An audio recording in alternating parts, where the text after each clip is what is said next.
Well, today I wanted to discuss the topic of monogamy versus an option of going into non-monogamy in a long-term relationship, because it's something that I've been asked a lot by people.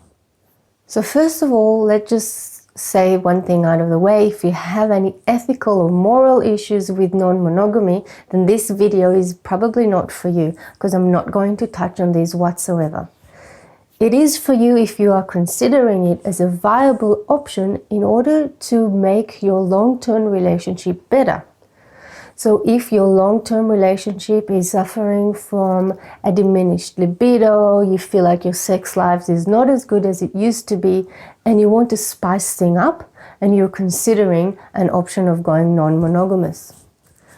So first I would say a few things that you need to consider before making your decision. And then if you realize that actually non-monogamy is not for you, I'm going to give you another option that you can try in your long-term relationship. So I'm not going to explain here what non-monogamy is, because I'm sure you've done that research, but I do want to explain a few things that you need to take into consideration before you realize if it's the right thing or not. So the number one thing is I want you to just think to yourself, imagine your partner, your loving long-term partner, being completely intimate with someone else. Now, I'm not just talking about sex, although that's probably one of the main things around non-monogamy, but generally developing a very intimate relationship with someone else.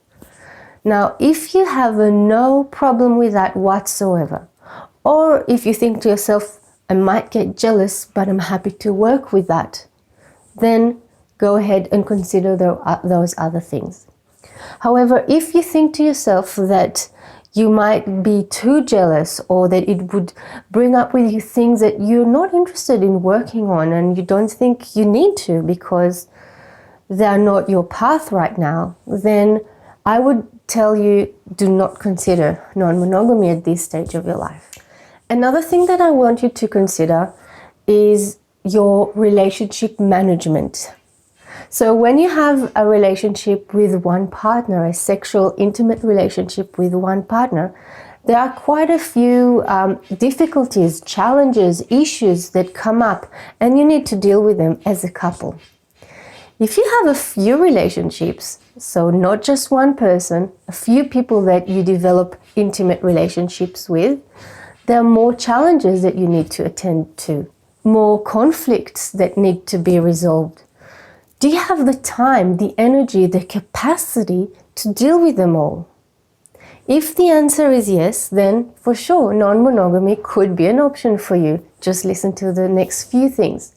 But if your answer is in all honesty no, I don't have the time, I don't have the capacity to deal with this relationship, the current relationship, and then creating more relationship will be a burden for me, then I would strongly recommend do not consider non-monogamy, because it does have its own set of challenges. The next issue that I want to raise is, how open are you about becoming non-monogamous? Are you able to reveal it to your relations, to your friends, to your family? And if not, are you happy to live that part of your life in secrecy? This is another thing that is very important to understand. Some people have no issue, and they're going to tell their whole family and their whole circle of friends and colleagues that that's how they live their life, and that's perfectly fine. However, if you don't want to open yourself to this, you might have to literally keep that big part of your life as a secret from other people that are close to you. So if you have no problem with that, sure, non-monogamy could be for you. But if you do have a problem with that, I would recommend to not consider non-monogamy at this stage of your life. Now, after taking these three things under consideration, if you realize that non-monogamy is not really for you at this stage of your life, that's totally fine. There are still ways to increase the intimacy and make it a lot better in your life with your long-term partner. But first I want to explain what drives most people into that option of non-monogamy.